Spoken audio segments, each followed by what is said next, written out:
Welcome to the Mac for the Blind Spring 2024 online courses. This is course number one. This is a free course, which is kind of it's if you don't have to have taken the full courses, and I wanted to stress that in my announcement email. It helps to go through these next four courses after this, but because it's sort of a continuation of the things that I didn't cover back in the fall.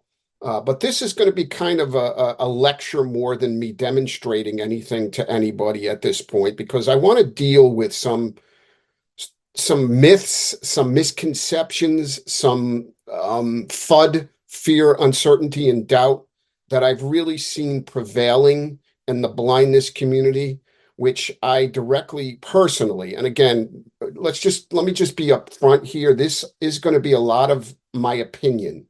I am not the end all be all when it comes to assistive technology. These are John's personal opinions, but also keep in mind that I've been in this industry for 33 years, close to 33 years as a reseller, and now as a trainer for the last 14 or 15. And my background, for those of you who are not familiar with me, goes back to using Windows way back when the Power Braille from TSI, when Windows 3.1 came out, when everybody cried and complained and screamed about having to leave DOS. I went through Slimware Window Bridge. I was a beta tester and one of the pioneers before the gentleman who developed passed away. I jumped over to Window Eyes, but I've been using JAWS. I used a little bit of Outspoken. I played with other screen readers over the years.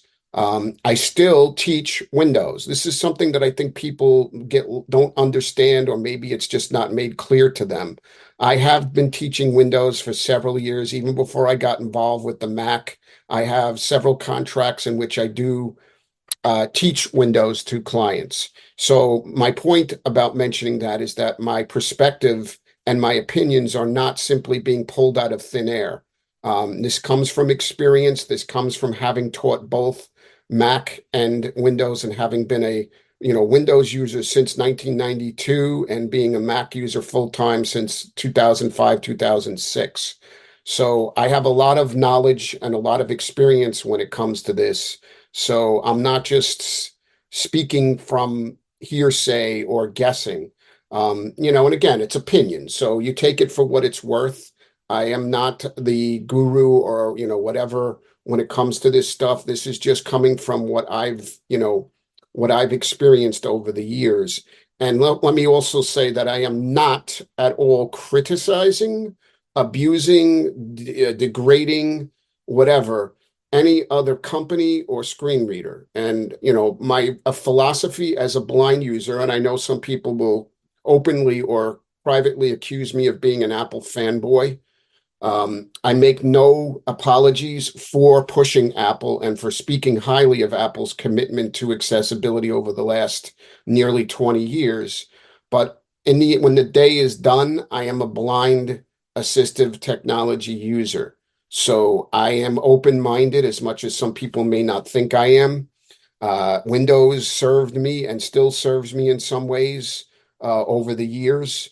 It isn't that I hate Microsoft or I hate Vispero or anything like that. That's a bunch of nonsense. I have all the respect and admiration in the world for everybody who provides and offers solutions for us as blind people. I just want to, really go through this particular lesson, explaining some or clarifying some things that I've alarmingly read or encountered or has been sent to me via various sources, such as blogs. Now, blogs, let's just be clear about blogs. Anybody can blog. You do not have to be a technology expert. Anybody can blog on any subject. You see it all over the place. People who blog about sports, who know virtually nothing about sports, or their opinions seem to come out of their backsides. Okay? You see blogs on politics, same thing. People who know nothing about politics, know nothing about the history of this country or the world, who will profess knowledge on all. Same thing happens when it comes to blind people and assistive technology. The internet offers a vehicle for people to basically state their opinions, and they can do so anonymously or with basically the belief or the feeling that they're anonymous, or they can say whatever they want. What they call that, screaming from one's keyboard or complaining from one's keyboard, whatever term you want to fit in here. So let's start with VoiceOver as far as what it sets out, what Apple has it set out to do in relations to a Windows screen reader like JAWS or NVDA or Dolphin. So when the day is done, these are screen readers. They set out to provide a blind person the information necessary for them to use their specific computer or operating system. In that regard, there is no difference in terms of what your expectation should be as far as what that product delivers to you as a blind person. So if you're using a Mac, you're going to be using VoiceOver to provide you with that information. If you're using a PC, you can choose JAWS, you can choose NVDA, you can choose Dolphin, whatever you want. If you still got window eyes laying around, you're not going to have it developed anymore. But I still know a few people out there that are continuing to use window eyes regardless. So these companies set out to provide products that will provide a blind person the ability and access to their computers via speech output or braille output, or a combination of both. Now, make no mistakes about what this has meant for us as blind people over the years. It has provided us with an education opportunity in many cases. I still have a lot of clients today who are in college or even high school who are able to keep up with their fellow classmates and complete their tasks and assignments and pass and go on to careers because of their assistive technology. I have clients who are employed or are on the verge of being employed, who this assistive technology is just, you can't put a price on it as far as what it's going to enable them to do as far as making a living for themselves. So in the end, when you take the grand scheme of things, these products are doing what they're supposed to do. Now, as I've said to people on public lists and privately, if you want to take the time and go out there and criticize any company or any product for bugs, for what you feel in your personal humble, should be humble but it's not so much the case with some people out there, opinions that a company's not, quote, doing enough for us blind people, that's your business. But you should not make it into like a federal case or a universal case. If you don't like the way Apple is doing things, or you don't like the way that JAWS does things, that's your opinion. And let's not mistake opinion with reality. So as far as Apple goes, again, for those of you who don't know my background, I have had a lot of contact and a lot of experience dealing with Apple accessibility, going back to 2005 when Mary Beth Janes and Mike Shabanik were involved with Apple. So I have been contracted directly with Apple to provide quality assurance for Apple.com for approximately 9 months, and I've been contracted to teach Apple employees VoiceOver on several occasions over the years. I know people inside of Apple Accessibility who are part of the VoiceOver team, and I know the commitment to accessibility that Apple has. And this nonsense that I've been reading about, that Apple doesn't care anymore, and these bugs that keep continuing to exist and blah, blah, blah. Apple doesn't do anything about it. Apple's not listening to us. Apple this, Apple that. It's all a bunch of nonsense. And I'm saying that politely because there is another term, but I will refrain from saying it. So again, bugs occur regardless of what software, what platform you're dealing with. You got millions and millions of lines of code being developed by hundreds, if not thousands of people working in different areas of a company to provide support and, enhancements, bugs, fixes, etc. So inevitably, you're going to have bugs. There is never going to be, and mark my words, there's never going to be a situation in which macOS or Windows is going to be perfect for accessibility. There are going to be bugs in iOS. There are going to be bugs in Android. It doesn't matter. It's just going to happen. It's a reality that we all, even sighted people, have to deal with. So when bugs occur, or you don't personally think a bug is getting fixed fast enough, that's, a matter of opinion. Are there bugs that exist in Mac and in Windows and iOS that I don't particularly like or that I am amazed that have not been squashed? Absolutely. But I'm a realist. I understand that this stuff is a process and it will get fixed at some point. Unfortunately, another reality of the way software works is when there are improvements, when there are enhancements, when there are advances, things break. You see it with iOS apps, you see it with Mac apps, where a developer puts out an update and all of a sudden, all over the email lists, people are screaming about bugs being introduced. And of course, you want to bring it to the attention of developers. You want people to understand that there are bugs that exist and there are bugs that affect you personally, but you don't need to make it into the sky's falling. I wish I had $1 for every time I've read on an Apple email list, a blind person come out and say, Apple doesn't care about us anymore. Apple's dropping the ball. Mac OS is degrading. Mac OS is this, iOS is that. I wish I had $1 because I'd be doing this lecture from a beach with a drink with an umbrella in it right now, catching sun rays while I'm talking here, because that's how many times I've heard it over the years. So in reality, it's just something that we are going to have to deal with.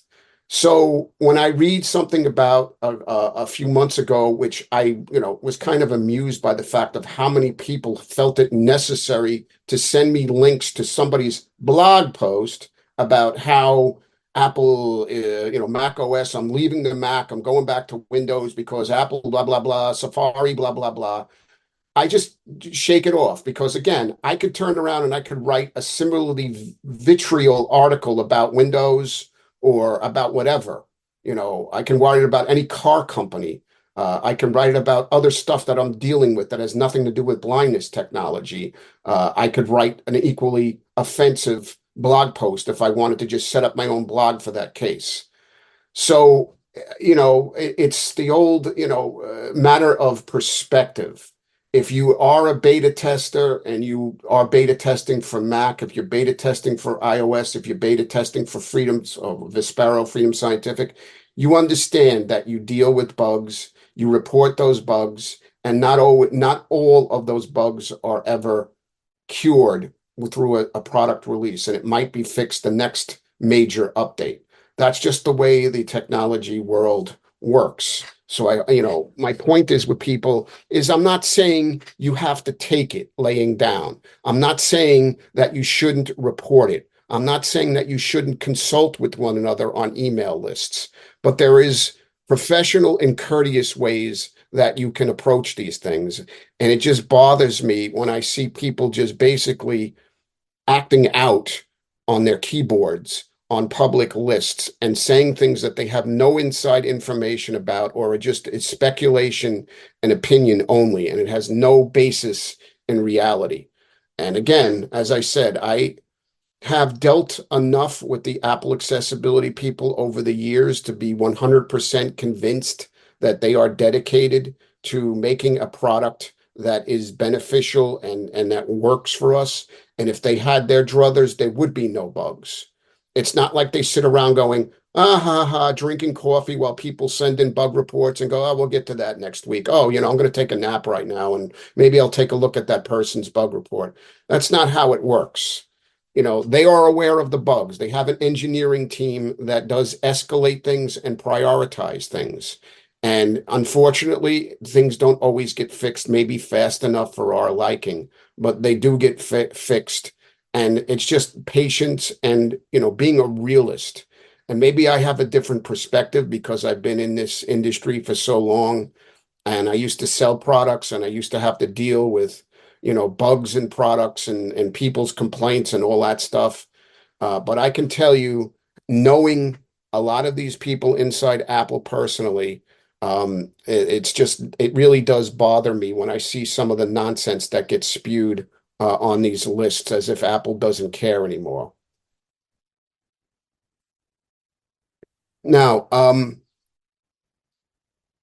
one of the questions I get from people who are coming over from Windows and either are making the move to the Mac or want both sort of experience in both worlds is, does my previous screen reader experience make a difference to me? Should, and the reason why I'm bringing this up is that there is, I guess, an expectation or belief among some blind people that because they've used JAWS or NVDA or Window Eyes for X amount of years, that somehow precludes that they are going to be able to pick up the Mac like that.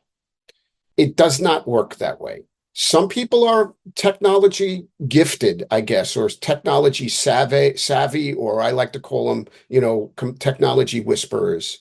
And these are the people that blow me away because, I know sometimes people think that because I'm a trainer, and I think Cliff may come across this as well, where you get people who simply believe that you've rolled out of the womb with this special superpower, that you know this stuff like the back of your hand, you picked it up in 30 seconds.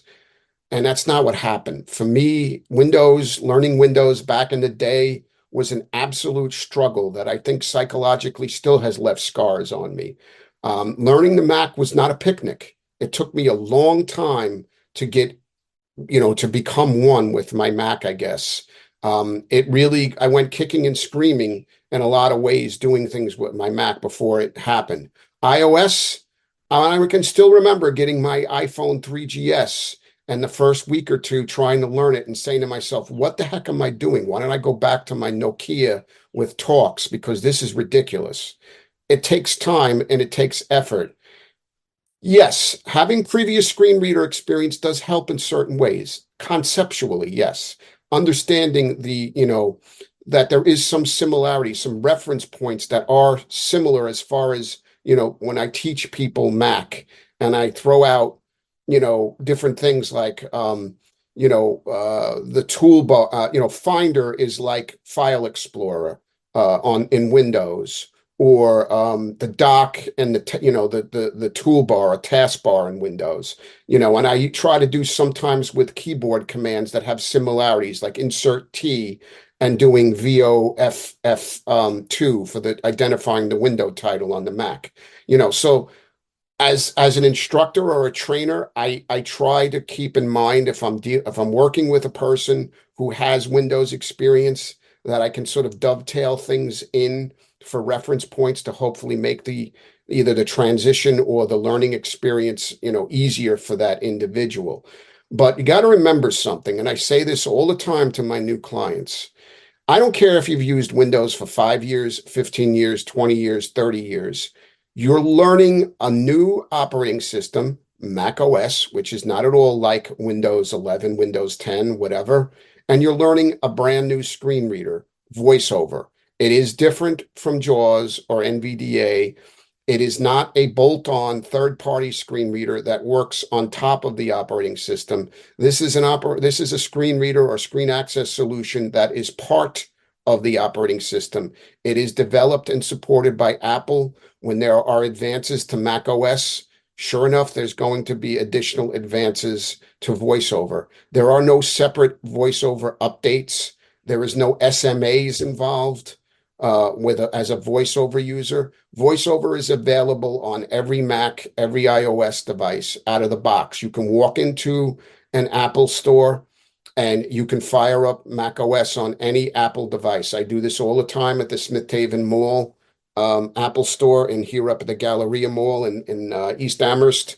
I like to go in there with my brothers and just turn on VoiceOver and just kind of play with it a little bit. Just, especially if I'm looking at a Mac that I don't have or an iPad model that I just am curious to see what it's like.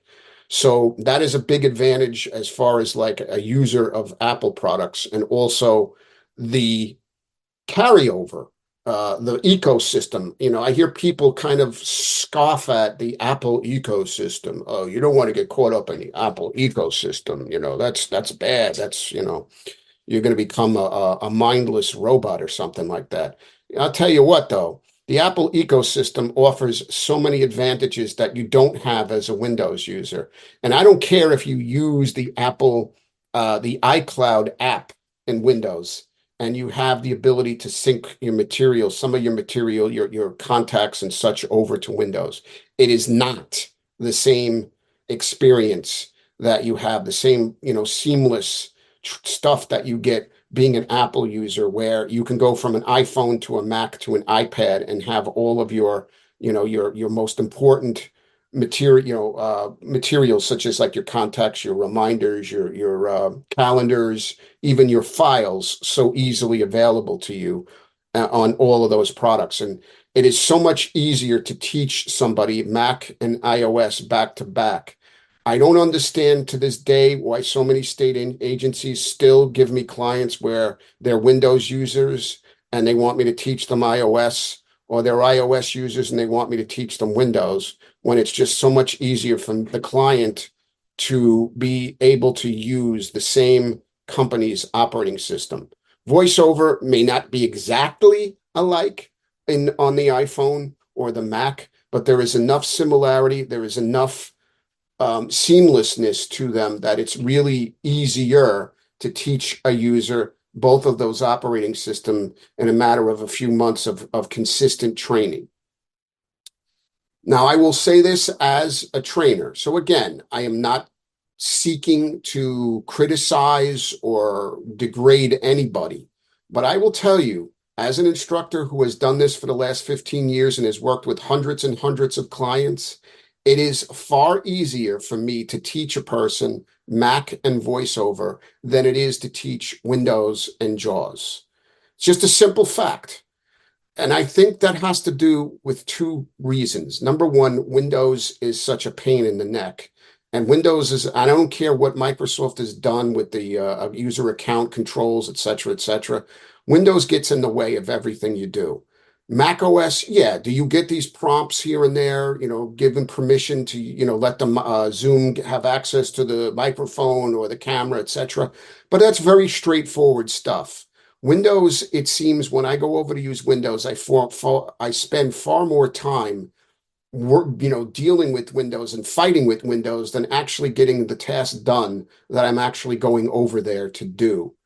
And that's just from experience over the years. It's just really strange. And I think the other sort of part of that equation, again, totally John's opinion here, going back to Freedom Scientific and Vispero, whatever you want to call it, I think that they've sort of forgotten what a screen reader is supposed to do. It's as if they want JAWS to do much more than just provide, the details and the information to a blind user. And I know there's people out there scrambling and telling Apple, oh, you gotta do this like JAWS does, and you gotta do this like JAWS does, and you gotta do that like JAWS does. I hope and pray that Apple does not make VoiceOver into this monstrosity, this cumbersome behemoth that JAWS has become, with layered commands. And I always jokingly say to people when a new version of JAWS comes out that I think the next version is going to have a built-in coffee maker where, you can buy from Freedom or at Vispero, these special coffee, whatever, and virtual coffee pot, K-cups or something, and you can make coffee for yourself. Because at this point, I think they wanted to do everything. So I really am of the mind personally that Apple just stays true to the course and just makes VoiceOver a viable screen reader that gives us access to the apps and the features of macOS, and works out to the point in which even if we're dealing with an inaccessible app that a developer has totally fumbled, that the AI component of VoiceOver will get to the point where it will sort of give us the ability to work around those shortcomings of developers. And I honestly believe that the way this is going, if you've noticed with the image descriptions and all that stuff, that the way AI is being integrated, it is one of the positive aspects of AI that I can definitely see that will benefit us blind users. I jokingly tell people, look at the movie Terminator and Skynet, and it's becoming, to me, more like science fiction could be reality in the next 5 or 10 years. And interestingly enough, as a side note, Terminator was on one of the channels up here the other night, and 2029 is the indicator of Skynet taking over the world. So I kind of got a kick out of that, thinking that it's 2024 and the way that AI is sort of accelerating and being used in so many areas. But again, from the perspective of us as blind users, I think it's going to benefit, VoiceOver users quite a bit, as it is already with VoiceOver's image descriptions that truly blow me away. One of the things that I do on occasion is PDF images. Usually you have to, convert them, use optical character recognition to get access to those images. Well, should say VO Shift L on an image. If you open that image up in preview, if the text is readable, VoiceOver will read it to you. It's not the same as saving it as converted text, but if you just need quick access to a PDF that you're not really needing to save for any reason. I just did this the other day with something my sister-in-law sent me in regards to stuff going on with my treatments and ideas and stuff. And it was pretty cool because it read to me the whole pamphlet from John, I hate to do Roswell. this because I hate giving Microsoft credit for anything.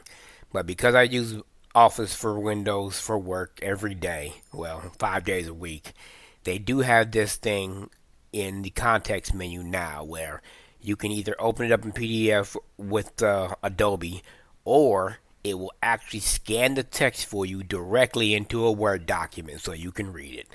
Yeah, Yeah, I have tried that, Cliff. It doesn't work all the really? time. Some things it works well, Okay. like I'm some on the other things latest it build of doesn't. JAWS 24, so I don't know if that Yeah, makes a I'll have to difference, try it but again, but I had some stuff for one of my clients that I was trying to help them with, and it just would not, like, all it would and do is maybe my hang. job has always sent me stuff that was perfect text. You might have got something that was actually an image and it didn't work, but I Yeah. can't speak for the image because if JAWS doesn't tell you what it is, it'll just open it up and scan the text and put it into a Word document for me. So maybe Yeah, I know because it, it, because it Dargan has went theoretically can above and do that. beyond for me and made sure everything's accessible. I mean, even when there's presentations, they put readable text in the slides so JAWS can read it. So they went above and beyond for the accessibility over there at Target. But other than that, but I just wanted to throw that in there about that because a lot of people don't know that that's built in.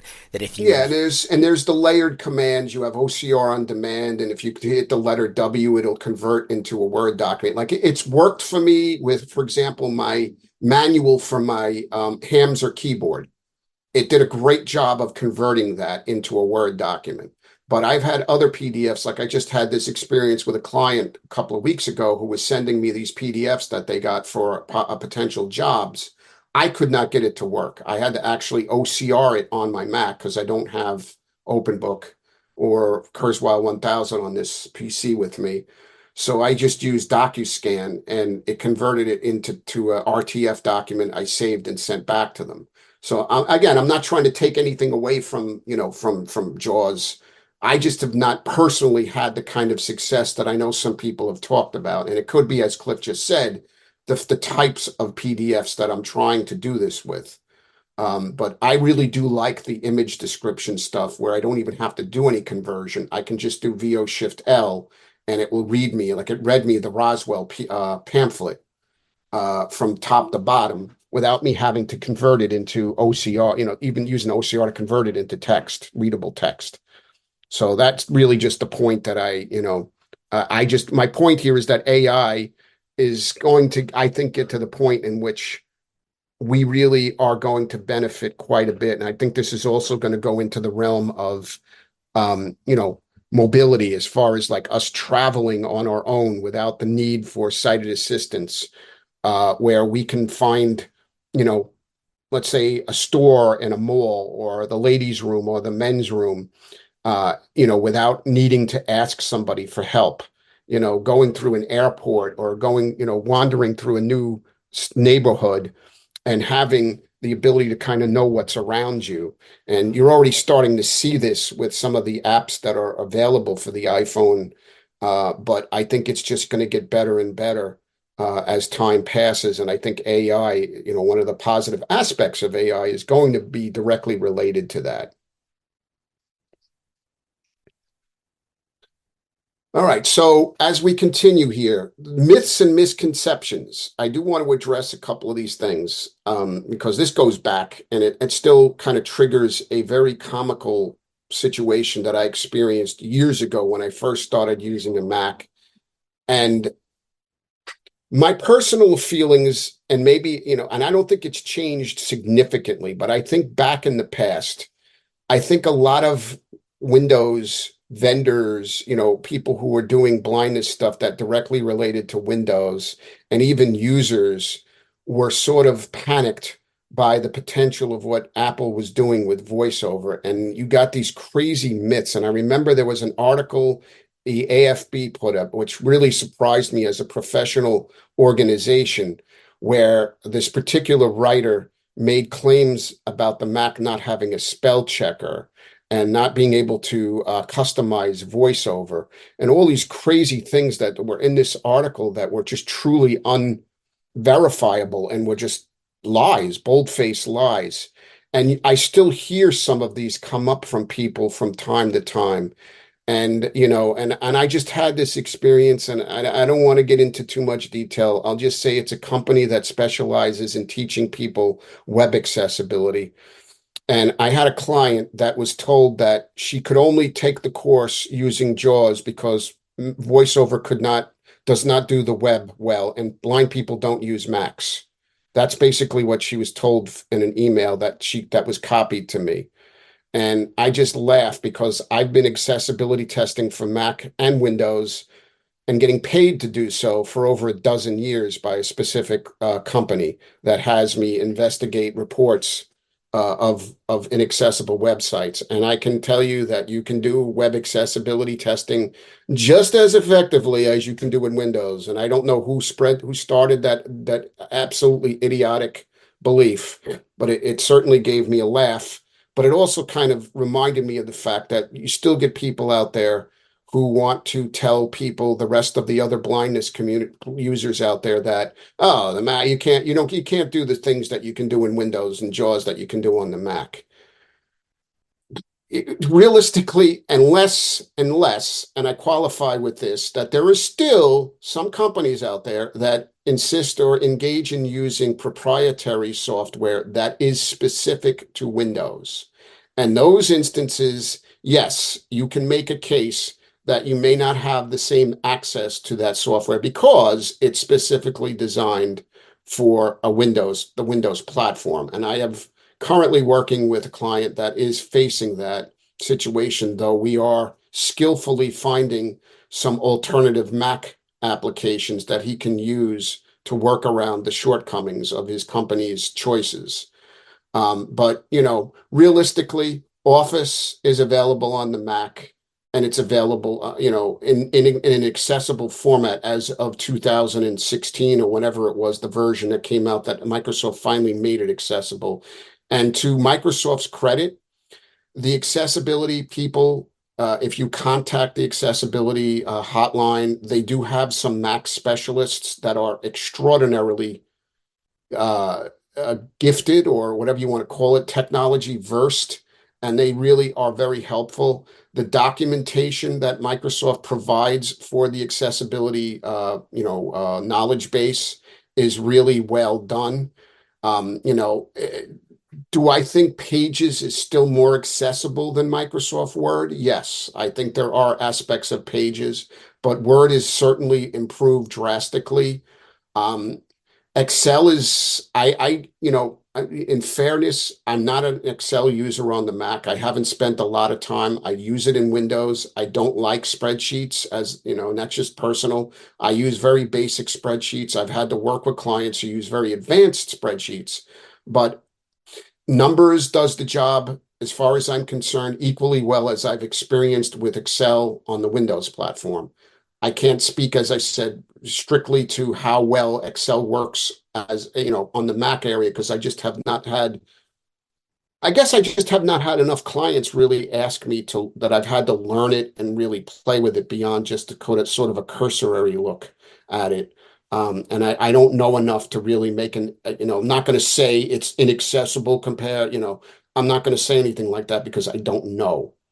But the point here is that Office products are available. You have Braille translation software that is available. You have OCR that is available. So all these myths that I still hear on occasion from people that say, you can't do this on the Mac, you can't do that on the Mac. They really have to catch up. And I jokingly call it the 1990s mentality of some state counselors because I still run across this where even younger counselors do not seem to understand what the Mac can do, and they kind of work their attitudes or beliefs off of whatever they've read in, again, in blogs or whatever. And again, is the Mac a perfect solution for everybody? No, but neither is Windows. And when the day is done, the tool that you use really comes down to what gets the job done for you as a blind person, whether you're a student or whether you are a person working and needs that computer access. I know plenty of people who have to use Windows for work, but when they come home, they're Mac users, including one of my best friends who's an IT administrator for a big company here on Long Island. He has to use Windows at work. They do have Mac users, but what he got hired to do was mainly on the Windows side. But when he goes home, he uses an iPhone, he uses a MacBook Pro, and he uses iPad and an Apple Watch. He doesn't touch Windows at home. And I know a lot of people like that. So another myth that I also want to dispel is this idea that the workplace is 100% Windows. That is not at all true anymore. Apple has very strategically made partnerships with IBM, with of course, Oracle, with various mainstream companies out there and especially the inroads that the iOS platform has given companies, especially with security, has made the Mac a very viable solution for a lot of companies. In fact, a lot of companies use a new policy that is called bring your own device. So in other words, their IT staff, as my friend Rick has to know both Mac and Windows because as long as you can get the job done with a Mac, they don't care. It's not like everything has to be Windows and Windows only. It's a lot of companies are actually doing that. And I got to tell you, I think I've said this to a few people privately, and I've said this on public lists. As a trainer in the last 5 years, the number of Mac clients that I've gotten from state agencies who are using Macs in the work environment has increased far more than I could have expected. Again, I'm not saying that Mac is taking over the enterprise world, but if you look at the numbers, if you read, like I am a geek when it comes to this stuff, Mac has very quickly started to rival Windows, Microsoft in the enterprise area. And again, it comes down to the partnerships and things that Apple's been doing that doesn't necessarily get the attention, I guess, of the mainstream media. In fact, it's really interesting that to me, years ago, Microsoft was the whipping boy for the media, and they were sort of the joke. Everybody used to criticize anytime there was a problem with Windows, anytime something Microsoft made a blunder, you saw it all over the technology news.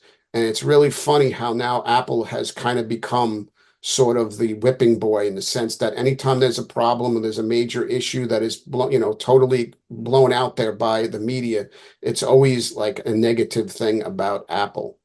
And I guess it just comes down to that old adage. It's like if you're a sports fan and your team wins the championship multiple times over a period of time, like the New England Patriots, for example, or the Yankees, where people just start to hate them simply because they get that much attention. It's like celebrities sometimes who are all over the news where people just get to the point where it just gets them sick. Like the Taylor Swift effect is starting to have on some people who are getting tired of hearing about her. So the same thing I think happens in technology as well. And I think Apple has sort of become a victim of that success, being whatever the first, or they keep rivaling back and forth, but in terms of the biggest companies in the world as far as like sales and all that stuff goes. So I think that kind of comes with the territory that you sort of, when you reach the top of the mountain, people want to knock you off and they'll do anything to knock you off.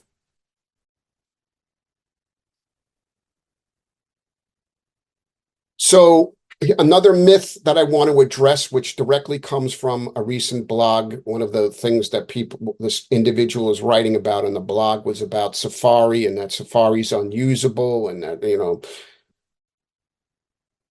it's, let's take a step back here. If you are a longtime blind screen reader user, you know that the web is an adventure. It's a jungle. I always say to people, regardless of what operating system and platform and screen reader I'm teaching them, is that being a blind screen reader user is like going into the Amazon with a hand machete as far as getting on the web, because it really doesn't come down to the screen reader, the platform, etc., your skill level. It comes down to the simple reality that there is still a lot of inaccessible websites out there. And the reality is VoiceOver and JAWS are pretty much equal in terms of what access they give you and what access they can't give you. You just do it in different ways. You're only as good with your computer as a blind person, as good as you are with the screen reader. In other words, if you've used JAWS for 20 years and you use the Mac for 2 months, you can't go on to a blog or whatever or tell your friends that, oh, JAWS is so much better on the internet. You can do so much more with JAWS.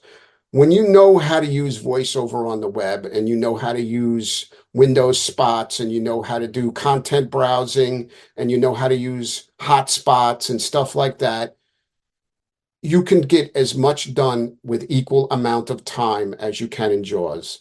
JAWS is definitely very good on the web. I'm not at all going to say it's not, but you have equal access to websites as long as you, as a proficient screen reader user, understand all the tips and tricks of using your screen reader.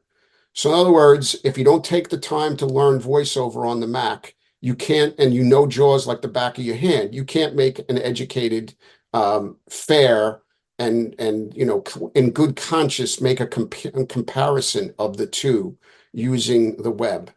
I always use the example of fantasy sports because I play a lot of fantasy football and baseball, hockey, etc. And I can tell you from experience that I can jump on my PC or I can jump on my Mac or I can jump on my iOS device, and it's pretty much equal because I know what I'm doing. And that's not out of arrogance or anything like that. It comes from the fact that I've used VoiceOver for almost 20 years and I've used Windows for 30 plus years. So, of course, using a screen reader every day and knowing how to do workarounds and not being bothered by, partial inaccessibility or things that might not be labeled properly that catch and frustrate some other blind users, I just am able to get the job done. Because regardless of whether you're using JAWS or VoiceOver, you are going to have to become good at workarounds. And I know some blind people go up in smoke and get enraged when they hear that term. That is the nature of the beast as a blind screen reader user. Now, I mentioned this when I teach Safari on the Mac. I mentioned this when I teach Windows and whatever your choice of, whether it's Edge or whatever. It's just a matter of understanding that, the web is just not going to be a good place, an easy place to work. There are some websites that are very accessible and that are a pleasure to browse, and there are other websites that are just a disaster. Now, one of the things you have to understand, not to get lost because this is not a web browsing lesson, but I'm going to just make this statement, is that some developers do not understand the difference between low vision and screen readers. So they have these nice little accessibility widgets on their website, and you can play with these little accessibility widgets, and you can change the contrast, and you can change the font size, and you can do all kinds of cool things if you are low vision to make your browsing experience that much better. But that does not impact the screen reader. And some of these developers simply don't understand that there is a difference between making a website accessible to a low vision user as opposed to making accessible to a totally blind screen reader user. Big, big, big, big difference. And that's the complaint. A lot of times when I do web accessibility investigations, that's the thing I get from developers is that, well, look, we have an accessibility widget on our site and it's been proven accessible by third party applications. I said, that's nice.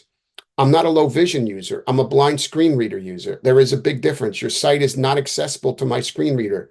And it doesn't matter whether I jump on a Mac with VoiceOver or I use JAWS, with Edge or Firefox or whatever. It's the same results. And this is the thing you have to understand. If you are believing or being told that, the web is totally different experiences for a Mac user with VoiceOver as opposed to a JAWS user, you're hearing it from somebody who doesn't know the screen readers equally well. And that's again, that's from my own experience of using both over the years. So that's a myth that really drives me crazy.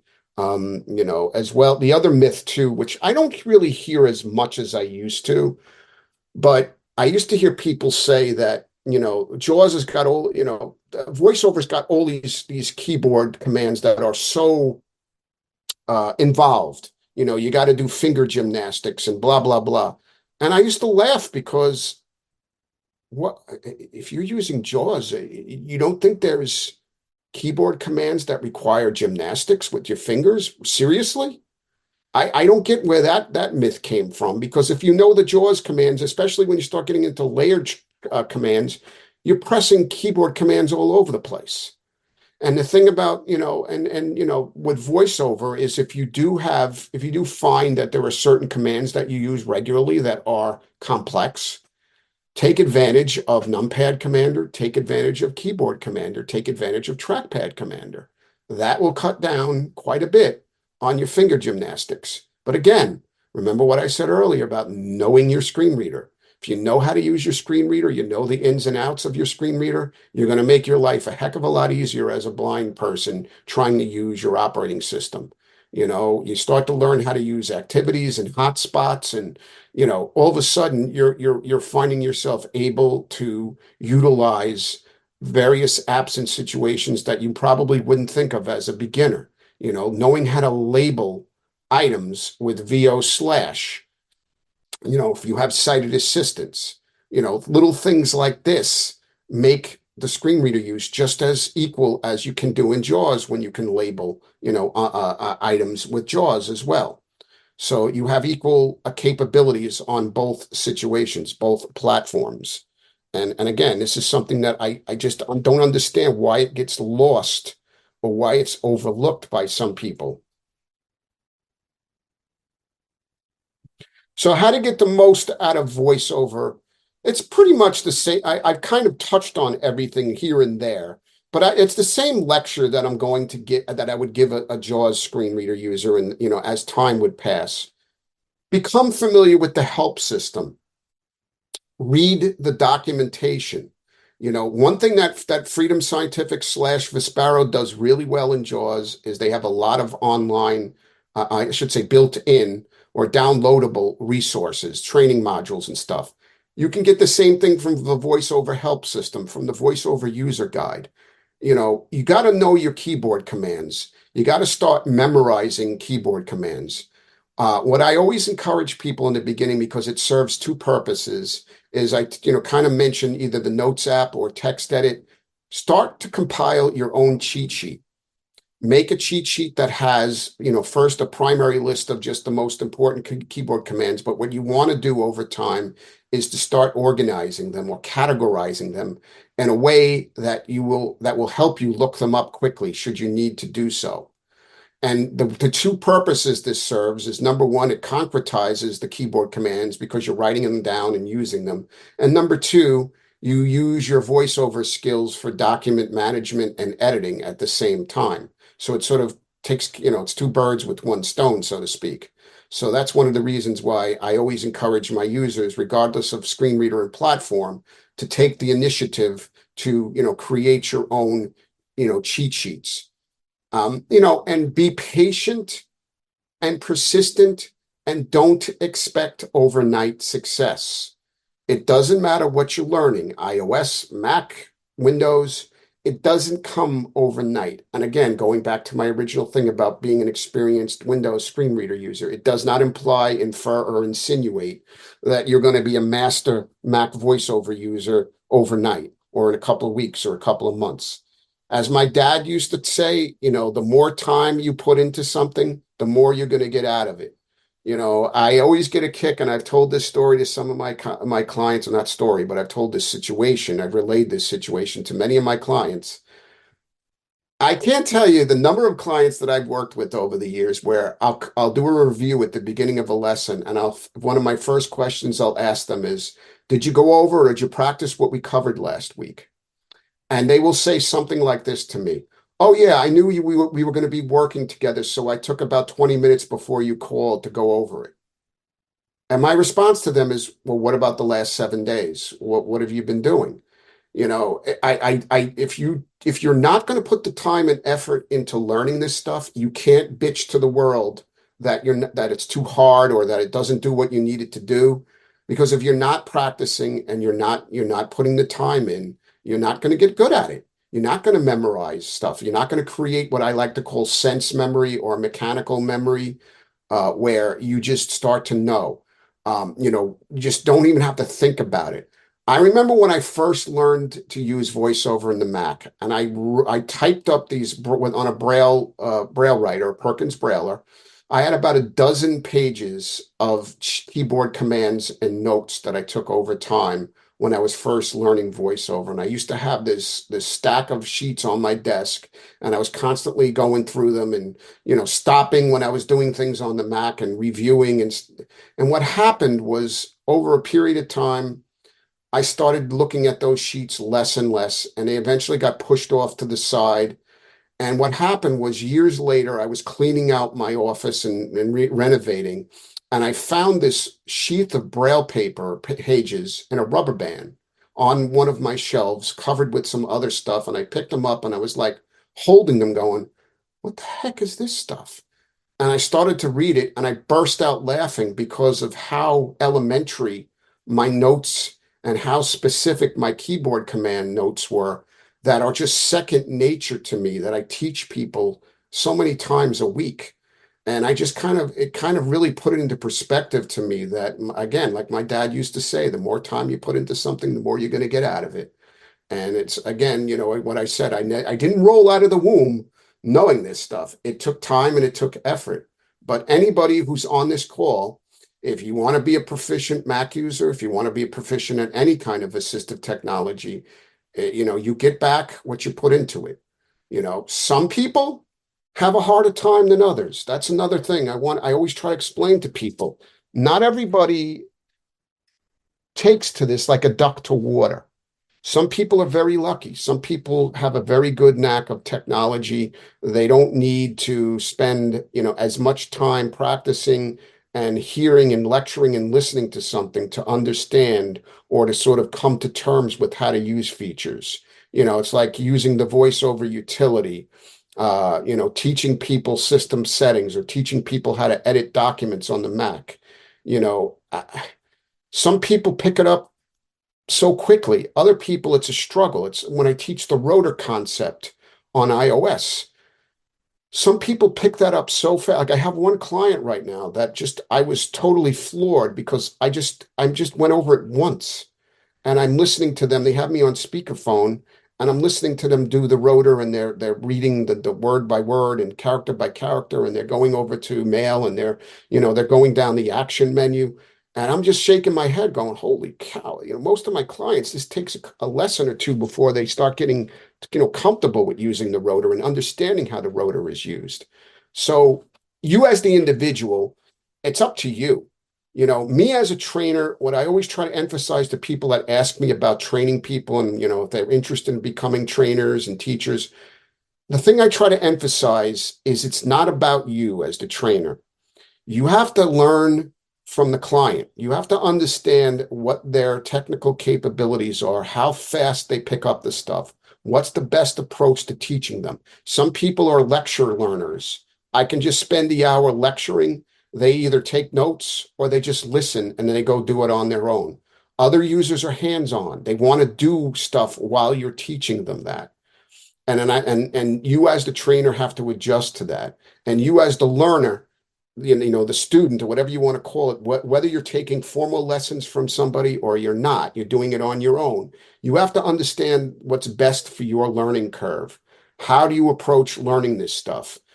I try to emphasize, regardless of Mac or PC, task-specific approaches, meaning that after you learn the basics of your screen reader, apply them to one task at a time. The problem with computers and iOS devices is users get lost in the big picture. They know this thing can do A, B, C, D, E, F, G, etc., and they want to do it. They want to be able to use their mail. They want to be able to work with documents. They want to be able to browse the web. They want to use the calendar. They want to use third-party apps. You can't do that overnight. You have to tackle one task at a time because as you do that, your skills will grow, your keyboard familiarity will grow, and the next application you apply that to will become easier because all you're doing at that point is learning the application layout and how to approach using that application. So in other words, if you take all the time in the world working with mail, Apple Mail on the Mac or the Finder, by the time you move into Safari or the calendar, it should be so much easier for you to get around screens because at that point, you should just be focusing on actually using the app and getting the most out of app and not getting tripped up on keyboard commands or basic navigation questions and things like that. That's really what it comes down to is, the effort of the user and, taking their time and learning this stuff one step at a time. There's an old expression used in the military. How do you eat an elephant? One bite at a time. Eventually, you'll eat the whole boy. That's just what it comes down to. Now, as far as resources out there, another myth. I hear sometimes people still say, there's not a lot of material out there if you want to learn Mac. In 2024, April, you have a lot of places to go. Apple has accessibility pages. There's Apple Viz. There's my website. There's Cliff and Matt's website. There's a lot of teaching tools. There's a lot of YouTube videos out there. You just put searches, internet searches for, voiceover, learning voiceover on the Mac, using voiceover with this, using voiceover for that. You're going to find tons and tons of resources. And as I always say, and those of you who have purchased my audio tutorial series, one of the first things I always say in every tutorial is I appreciate the fact that people come to me to learn what I have to teach, but I very much recommend that you learn from multiple sources. So you take classes from me, you take classes from Cliff and Matt, you do the iBug courses, the public library that Brad Schneider's teaching. All of these are fantastic resources for you to become better Mac users. Don't let people trick you or get you to believe that, there's not as much out there for you to use as a Mac user when you're learning in the beginning as the same as JAWS and Windows. Yeah, is there probably a lot more out there for JAWS and Windows and NVDA? Yeah, because you forget they've had a very, much more popular head start. And, it's a dime a dozen in some ways. I mean, it's amazing out there. And some of the prices that some of these folks for Windows material charge for getting, teaching modules and stuff is just amazing to me. I've had clients bring things to my attention that just blow my mind that somebody can, in good conscience. And I guess it still comes from the mentality of state agencies and the federal government buying quote unquote stuff for blind clients. But it blows my mind. And I always laugh if I have anybody who will tell me that my stuff is too high priced for blind users. And it's like, seriously? Just go out there and take a look at some of the stuff being sold out there for thousands and hundreds and thousands of dollars for modules. But believe me, guys, there's a lot of free stuff out there. There's a lot of free resources. Again, Matt and Cliff, awesome place to go. Tech Juggernaut. Cliff is going to give his information and where you guys can go for that. I have a lot of free stuff on my website. I point to a lot of resources out there. There are email lists all over the place that you can join for support. There's questions you can ask any Mac user who'll be willing to help you and give you advice. And it doesn't mean you have to get paid lessons from me or anybody else. Of course, I appreciate that if you do. But I'm not going to ever tell people that there's no free resources out there. There's plenty of places to look. And again, start with Apple. Apple's got some great accessibility stuff on their web pages. VoiceOver has help built into it on the Mac. VOH, Control Option or Caps Lock and the letter H, like in help, is a great place to start on the Mac, and you can go from there.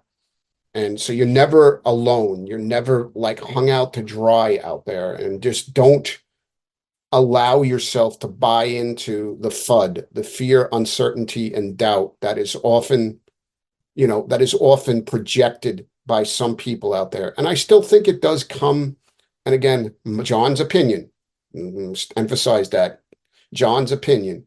I still believe it comes from some people that find that the Mac kind of threatens their livelihood. Because let's face it, I know some people want to deny it, but Apple's impact on the blindness world in the last 20 years, especially when it comes to blindness products, especially with iOS and third-party apps that you can get for free, that give you ability to scan documents, identify colors, GPS, etc., has turned the traditional quote unquote blindness industry on its ear. And this comes from somebody who sold products for 18 years, was a reseller for all the major vendors in the blindness and low vision world, Telesensory, Freedom Scientific, Blazy, Robotron, et cetera, et cetera, et cetera. Don't think for a second that VoiceOver on the Mac and VoiceOver on iOS has not impacted the Windows world and the blindness market in the last 20 years. It's why I got out of the market when I did in 2010. I was actually, for once in my life, smart enough to read the proverbial handwriting on the world, on the wall, and kind of quote unquote saw where this industry was going to be progressing in the future and why I got into training and out of selling products because I just didn't think that, the market was shrinking. The wagons were being circled and a lot of us small fish were being shut out of the pond because there was a lot of panic in the blindness industry because of the way that the traditional molds were being broken because of Apple's presence. And it wasn't like Apple directly did this. It's just the collateral damage, I guess you can call it, especially iOS. Man, the stuff that you can get on iPhones and iPads, color identifiers, eight, 900, $1,000. Product UPC scanners, $1,200. Now you can get on iOS for free through Seeing AI, Be My Eyes, etc. So again, it's just interesting to me that the impact that Apple has had. And again, this is not strictly coming from the Apple fanboy perspective. This is coming from a blind guy, 56 years old, who has experienced so much in the last 30 plus years. And just to kind of wrap this up before I take whatever Q&A is out there. I'm really happy with how the state of, could it be better? Everybody's blind. Some blind people have this ability to just keep, it could be so much better. We could have this and we could have that. Yeah, I agree. Are there still shortcomings? Are there still things that I'd love to see happen or us be able to do as blind people? Absolutely. But let's face it, in 2024, there's a lot to be thankful for as a blind users of technology. And I always try to emphasize this to my college students, where those of us who are old enough to remember who went to college and high school with a braille writer, an old-fashioned typewriter, a tape recorder, having to rely on sighted people for virtually everything. There was no internet to look things up to. You actually had to go to this place called believe it or not, a library with books, and you had to look things up for yourself, and you had to read these things called books. They weren't electronically spoken to you. It's just how different the world has changed in the last, even the last 10, 15 years as us as blind people. So, embrace the technology. And, to me, as I said, I'm just glad that I have the ability to use what's available to me out there, and that Apple and Microsoft and Freedom Scientific and everybody else has provided us with a vehicle for us to have this ability to be in touch with the world and to be able to do our jobs and our schooling and everything else that we need to do. So, I hope that doesn't get lost in my lecturing and my whatever you want to call it, preaching that I've done for the last hour plus. So again, I hope people weren't expecting a lesson per se. I just wanted to address these things because I know there are a lot of new users. I know there's some new people whose names were not familiar to me. Um, when they signed up for this first course. So I hope you're not turned off by this because the rest of these courses are going to be lessons on specific things that will be taught. So there will be information, important or otherwise, that will be conveyed. So I just hope you don't take this particular thing as an example of, what everything else is going to be like. This is just John blathering for the last hour on his own personal opinions. So I thank you for your patience. I thank you for attending this lesson. Um, I have a fourth grade student who is just beginning to learn voiceover. Do you think that's a good age? Am I starting too early? Am I on track? What do you think about that age group? I think 10 years ago I would have said it's too early, but I think in this day and age, you get sighted kids who learn computers when they're literally in kindergarten. So I think fourth grade to teach them voiceover and to use their Mac or iOS devices is not a bad idea. I think there's still a lot of material out there that is geared for younger users. And I have taught, not that young, but I have taught people 12, 13 years old in the past. So I don't think fourth grade is too early at all. Okay. He uses a refreshable Braille display, a Braille Note Touch Plus. So we're thinking of trying to combine how he uses things. We had a little bit of success connecting our iPad via Bluetooth so he could access Bookshare with the voiceover commands and through but we've run into hiccups. Is that expecting too much? Should I concentrate on just learning voiceover first? What do you suggest? I would probably have him learn voiceover a little bit, at least the basics first, Okay. and then, apply that to the Braille display usage. Only because I think it's just if you're kind of jumping into both worlds at the same time for that age. It's different when you have an adult who's got more a focus ability and maybe able to multitask, so to speak, better than a fourth grader. So I Right. think you might want to just take it in small bits and start with the voiceover component and then Okay. work your way over to the Braille display once he's kind of comfortable and has his feet under him. I'm having to work on, I'm working on a project with somebody that unfortunately has to be in Word because it's their files and there's college professors involved. And I don't want to try to do it in Pages and convert it over. I've had a lot of trouble with Word for Mac. Do you happen to know if anybody teaches that? I had trouble last time I tried to use it with simple things like trying to select a line. And I don't know how much was my skill and how much was the implementation. Um, The but trick with Word is interaction and being sure that you interact with the body of the text. The mhm. thing though with Word, it's funny because some Mac OS specific things don't work in Word. Right. So you really have to stick to VoiceOver. So if you wanted to highlight stuff, you want to go into selection mode with VO enter and then use like VO down arrow to select by line Oh, and then that's do VO enter again and do Command C because and again, it could just be my experience too, but at least with the 2019 Mac Mini Intel, I have a lot of problems with some Mac OS commands that just don't seem to work as expected. And I've just found that using the specific voiceover stuff works more, and there are some weird things about Word, but it is accessible. And there's a lot of stuff on the Microsoft accessible knowledge base. I do have a list of the Mac specific Mac specific word commands that I could send you if you just write to me um privately. I have a YouTube playlist for John's materials on my Stir It Up. It's youtube.com/stirritupstudio. And stir is spelled with a U, so that's STURITUP. We also have more with the Mac that I teach from January to March This year we did 7 courses, and I think John is a part of 3 or 4 of them: word processing, Safari, and a couple others. And then, of course, ttjtech.biz, and all our websites, including John's, has free resources, ways to get a hold of us, even private email. So if you have questions that are quick and easy, we'll answer them. And there's other things that we can schedule free consultations or schedule one-on-one paid training. So all kinds of resources there. And I will catch you guys later. Remember, for all Mac, iOS, and any kind of Apple training, visit macfortheblind.com. John Panarese has some free courses and some reasonable paid courses. You won't be disappointed. See you next time.